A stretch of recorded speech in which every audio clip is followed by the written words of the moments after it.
I bet no one has shown you this hidden flaw of the TriFold. If you're watching a video on the big screen, both the speakers are in the middle, but it still plays sound in stereo, so things on the left sound like they're coming from the top. But that's just one quirk of the new Samsung TriFold, and there's so many more interesting and unique things about it. I've lived with it and tested every aspect, including battery life and all of its features. And the biggest surprise is the cover screen somehow has the best anti-reflection coating ever. The Z Fold 7 just has a regular cover screen that's more reflective than the new iPhone, which is worse than the S25 Ultra. The TriFold, for some reason, has an even better anti-reflection than the Ultra. Both of them barely reflect any light, so the content looks much more contrasty, even outdoors.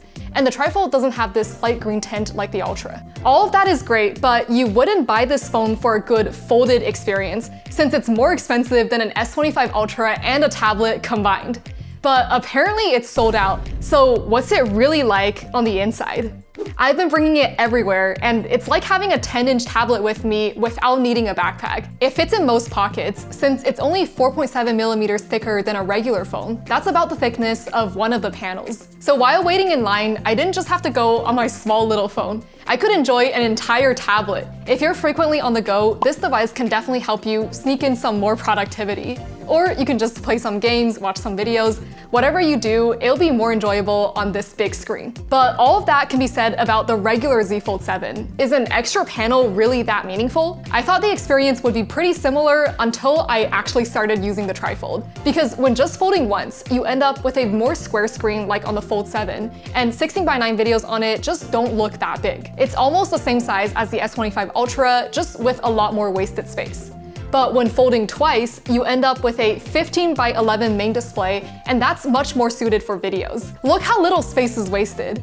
Compared to the Z Fold 7, this 16:9 video is actually 84% bigger, despite the screen only being about 50% bigger. However, just like all of the other Samsung foldable phones, the TriFold's main screen comes with a pre-applied screen protector. It actually doesn't affect the anti-reflection too badly. It's pretty on par with the regular S25 phones, but it does make the screen a bit more fingerprinty.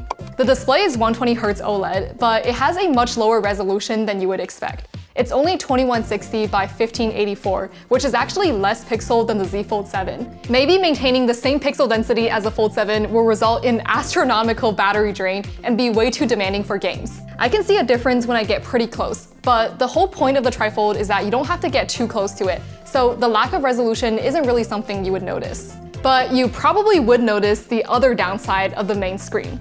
Its peak brightness is only 1600 nits as opposed to 2600 nits, which is the case for the S25 Ultra, Z Fold 7, even the regular S25. So that's a bit weird. Under direct sunlight, it initially is less bright than the S25 Ultra, but it's surprisingly close. The peak brightness is becoming less representative of the overall brightness of a screen nowadays.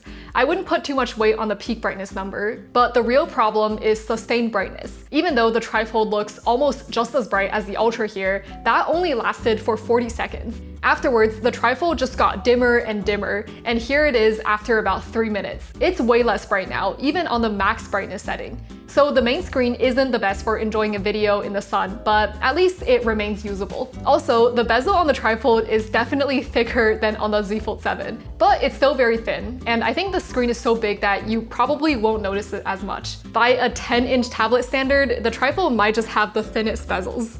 The TriFold's cover screen, however, does hit 2600 nits peak. And you might think the cover screen looks narrow, but it's actually about the same width as the S25. I think you can comfortably get things done here without needing to open up the phone. Brightness concerns aside, I was pleasantly surprised by the crease situation. When you first open up the TriFold, you might be like, whoa, 2 creases. But as soon as I started using some apps, the creases felt less noticeable. They're definitely less noticeable with lighter colors. Overall, it's pretty similar to the Z Fold 7, but it felt a bit better to me because there's no crease directly in the middle. Also, just like the Fold 7, the TriFold is extremely thin. The right 2 panels are about the same as on the Fold 7, but the panel with nothing on it is even thinner. If you measure from here, this is technically the thinnest phone Samsung makes. And when folded, the TriFold feels like a regular phone with a thick case on it, but not so much in terms of the weight. It's notably heavier than even big phones like the S25 Ultra or the iPhone 17 Pro Max. And this isn't the case with the Z Fold 7, which is actually lighter than the S25 Ultra. They did try to do everything they can to save some weight though. The back isn't made out of glass like the regular Z Fold 7. but instead it's this fiber reinforced material. It does look like carbon fiber, but I don't think it actually is. It does have the texture to it, but overall, it's a bit more plasticky and also collects more fingerprints. So the TriFold does feel heavy in your pocket, but it's still probably lighter than a regular phone plus the fast stack of cash that you save by not going with the TriFold. Now, if you're actually gonna get this phone, don't fold it the wrong way, which is somewhat easy to do because you can't tell if you're just holding it like this. The phone does vibrate aggressively when you're folding it wrong though. Definitely saved me a couple of times. I honestly don't know if the right hinge can handle being folded all the way down. Obviously, folding the other side on top of the camera bump would damage it, but it does worry me that accidentally shutting the right panel first would damage the hinge, because without the other screen in the middle, the hinge will want to travel down a bit further. And speaking of the hinge, it's a water drop design just like on the Z Fold 7. The left one does feel a bit more snappy and tight than the right one, but maybe it's just because the right hinge is larger. Regardless, both hinge hold the phone firmly, so the main screen doesn't feel floppy and it's very straight.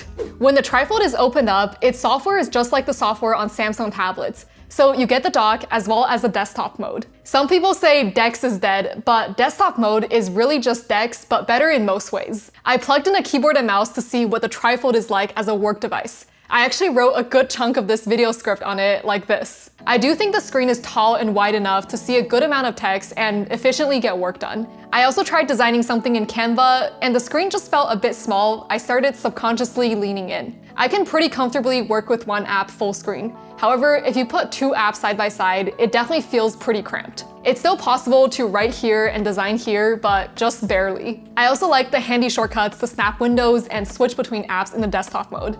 You can also minimize apps into the dock, and it behaves just like how you would expect it to on a desktop. You can also have multiple instances of a single app, like 2 Google Docs side by side or 2 Chrome tabs side by side. But there are still some limitations of desktop mode compared to a computer operating system. One being, if you have more than 5 apps displayed, it will start minimizing the oldest app. Plus, since it's based on Android, whenever there's too much going on, it will just shut off some of the apps. I certainly wouldn't call this a desktop replacement, but for answering some emails, doing some writing, or just browsing the internet, it's great, and definitely much better than trying to do all of that on a regular phone.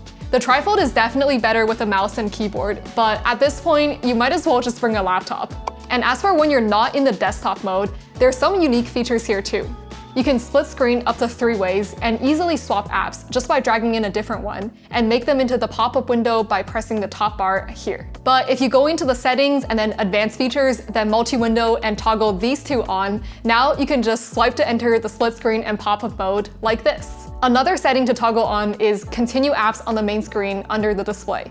I really think this should be on by default because only then can you go between the 2 screens uninterrupted. The software experience is overall quite good, but my TriFold experience isn't without some weird hidden drawbacks. Besides the speaker problem I showed earlier, I think a big miss is the TriFold not supporting S Pen. A pen digitizer shouldn't add that much thickness to it, and it would be awesome to use S Pen here.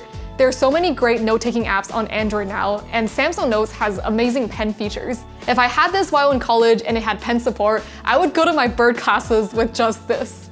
Another small issue has to do with the case. So you probably won't find that many third-party case options for this phone. Luckily, you do get one in the box with the TriFold, and it's a pretty solid case. It has the same carbon fiber design as the TriFold itself. It feels nice, but it kind of sticks out when you hold the phone. Also, the case can only go on one of the panels, so when unfolded, most of the phone is not protected. On the regular fold, the case would cover both sides. And maybe a kickstand built into the case would be nice. But the camera bump is really big. When you just put the phone on the table, it wobbles a lot. And for having such a large camera bump, the cameras are kind of disappointing. Only the main camera is flagship tier. It's a 200 megapixel one, same as in the S25 Ultra. But the ultra wide and 3x telephoto are not high resolution, although the ultra wide does have autofocus, which is nice. The back cameras on the TriFold matches the setup on the Z Fold 7, but compared to the S25 Ultra, you're losing out on the high-res 5x telephoto and high-res ultra wide. For such an expensive phone, I think the TriFold should have better cameras, at least the high-res ultra-wide camera. And there are 2 selfie cameras. They look okay. The one on the main screen is an ultra-wide one, while the one on the cover screen is a regular one. Now, the rest of the camera software is very similar to the experience on the Fold 7, both good and bad. You can turn on the shots preview here, pretty nice. and this is for the cover screen preview, but it's even harder and more prone to misclicks to flip over and use the main cameras with a preview. Although you can fold in this side, and now it can stand on its own pretty well. When it comes to battery life, the TriFold does have a battery in all 3 panels of the phone, but the total capacity is only 27% more than the Fold 7, which doesn't sound bad until you realize you have 50% more screen to power. The lower resolution screen does help to save a bit on energy though. I did a fold drain test with the TriFold against the Fold 7 and with my S25 Ultra here for reference. The Ultra is starting at 80% since I'm using the battery protection feature. After 40 minutes of gaming, the TriFold actually used 3% less battery than the Fold 7. The Ultra used more than both of the foldables since it has better cooling and throttled less. Now onto looping videos. This is where the biggest screen on the TriFold is consuming more energy. In total, it lasted 12 hours and 53 minutes before it died, and the Fold 7 was able to hold on for another 2 hours and 5 minutes. The Ultra, which started at 80%, did die first, but doing some math, it would have lasted about half an hour longer than the Fold 7. So having 3 batteries in the TriFold doesn't automatically make the battery life amazing, but with a lower resolution screen, it definitely lasted longer than I expected. But phones like the new Honor Magic 8 Pro have the new silicon carbon battery that's a lot more energy dense. This phone has a 7100 milliamp hour battery, which is insane considering that it's actually a bit smaller than the S25 Ultra, which only has 5000 milliamp hours. Only if the TriFold has these next-gen batteries, then it could be even lighter and longer lasting. And performance-wise, all of these phones have the same processor, the Snapdragon 8 Elite. The S25 Ultra with its vapor chamber is definitely the fastest one, but both of the foldables are not far behind. The TriFold and the Fold 7 have about the same performance. They don't have the peak speed as the Ultra, but don't throttle that hard either. Maybe they're so thin that they don't even need a vapor chamber. However, on both of the foldables for intense gaming, there is a pretty hot spot in the back. And throughout this video, did you notice that the Z TriFold actually doesn't fold in a Z shape, unlike the other TriFolds on the market? So you have to fully unfold the phone in order to use it, and there needs to be this extra cover screen on the outside. But until the foldable screens are actually as tough as glass screens, this is clearly the better way to go. There's no worries about the flexible screen being damaged in your pocket or bag. And when it's folded, you can just handle it like it's a normal phone. But I think this is missing one big feature that would make this configuration even better. So after you unfold once, the main screen takes over from the cover screen, and in this blurred mode, obviously you can't use it. But there's no reason the cover screen must be turned off. If you could keep the cover screen enabled here, you can use it to vlog or take selfies with the main camera on the back while looking a lot less ridiculous like this. Also, unlike with the Fold 7, there isn't really any useful flex modes.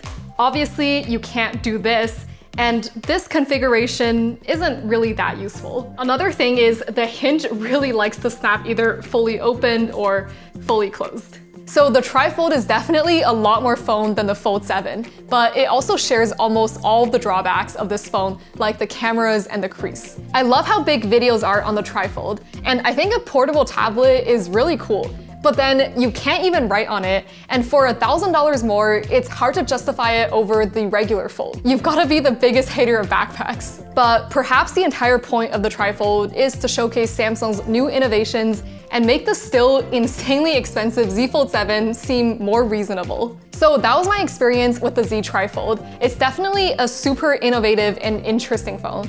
Let me know what you think of it in the comments down below, and I'll see you in my next video. Bye!